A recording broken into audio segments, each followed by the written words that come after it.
Star Trek is making Section 31 even more evil, putting Roddenberry's vision for the future in jeopardy. Star Trek is making Section 31 somehow even more evil, putting creator Gene Roddenberry's vision for the future in jeopardy. For 26 years, Section 31 has pushed Roddenberry's utopian ideals to their extreme.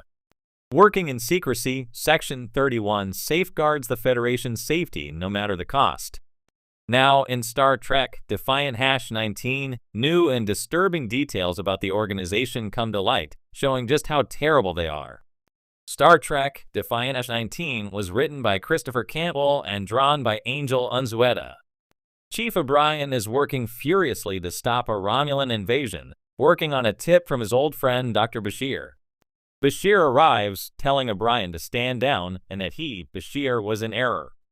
Bashir was working on information from Section 31, and a text piece, made to resemble an official memo to Bashir, threatened O'Brien with both indefinite detainment and a trip to a re-education center.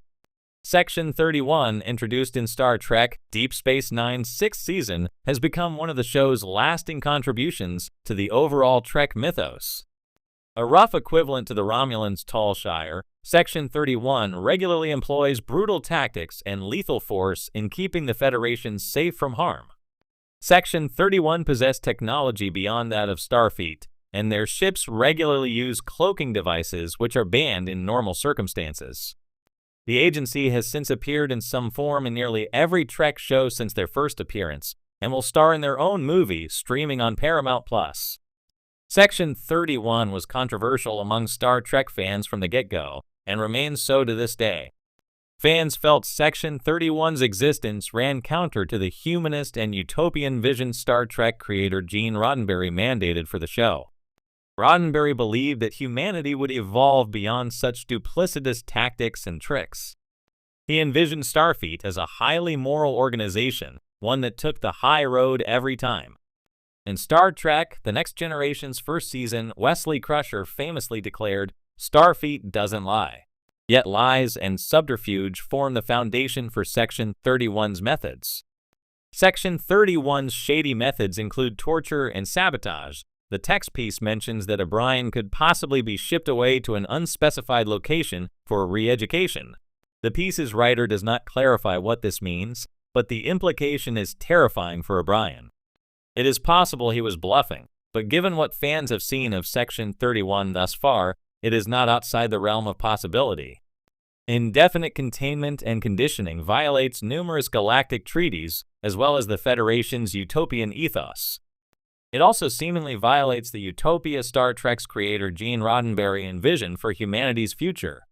Star Trek Defiant -19 is on sale now from IDW Publishing. Star Trek has long been celebrated for its optimistic vision of the future, where humanity has evolved beyond war, poverty, and inequality, striving for a utopian society governed by principles of peace, mutual respect, and exploration. At the core of this vision is Gene Roddenberry's idea of a future where the Federation represents the best of what humanity can achieve, transcending the flaws of the past. However, in recent years, some of the darker aspects of Star Trek's universe have been increasingly brought into focus, particularly the secretive and morally ambiguous organization known as Section 31. The portrayal of Section 31 in contemporary Star Trek series is not only turning the organization into an even more nefarious force, but also potentially undermining Roddenberry's carefully crafted vision for a hopeful future. Section 31, introduced in Star Trek Deep Space Nine and later expanded in Star Trek Discovery, is an off-the-books intelligence agency within the United Federation of Planets.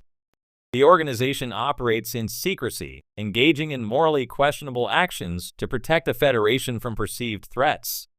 While it was always intended to be a shadowy organization, its portrayal in recent Star Trek productions has increasingly positioned it as a more insidious, authoritarian force within the universe, which raises questions about the direction the franchise is taking.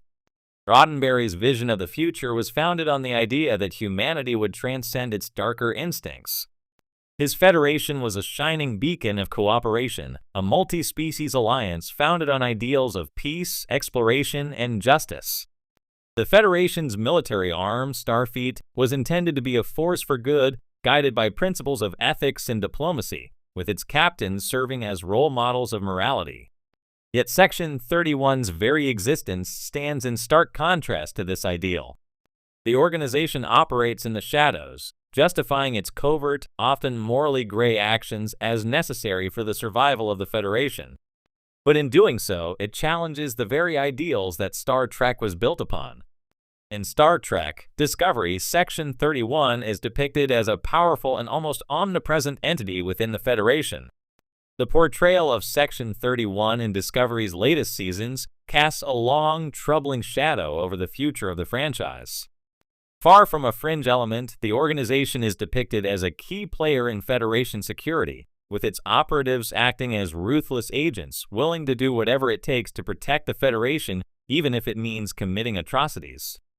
This shift towards making Section 31 an increasingly sinister force raises an important question. If the Federation is willing to turn a blind eye to Section 31's actions, is it still the Federation Roddenberry envisioned?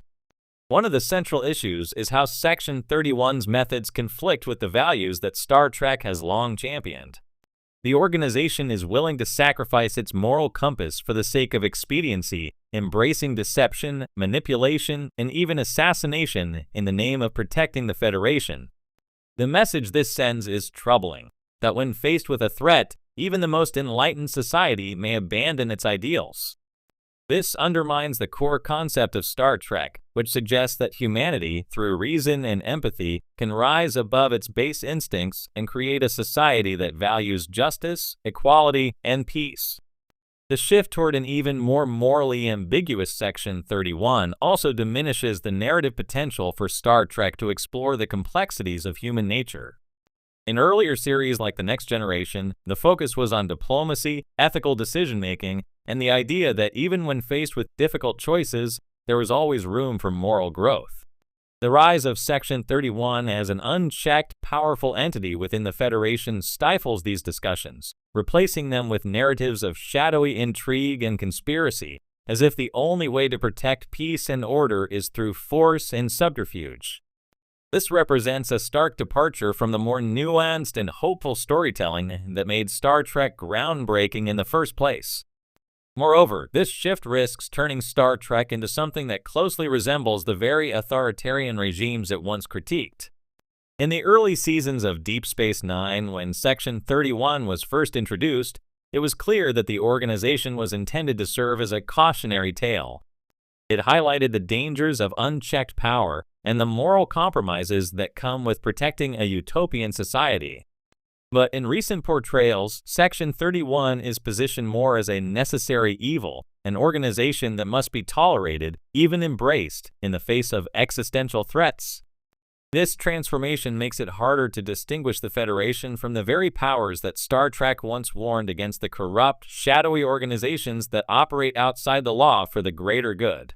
The increasing emphasis on Section 31 also distracts from the more hopeful aspects of Star Trek storytelling. Roddenberry's future was one of optimism, where the universe was vast and full of potential for discovery. By making Section 31 a central, powerful player in the Star Trek narrative, the series risks turning away from this sense of wonder and exploration in favor of dark, cynical conspiracies. This is a stark departure from the utopian future that once defined the franchise. In conclusion, the evolution of Section 31 in recent Star Trek series raises critical concerns about the direction the franchise is taking. By making the organization more evil and more integrated into the Federation's power structure, Star Trek risks undermining the very vision of a hopeful, peaceful future that has always been at the heart of the franchise.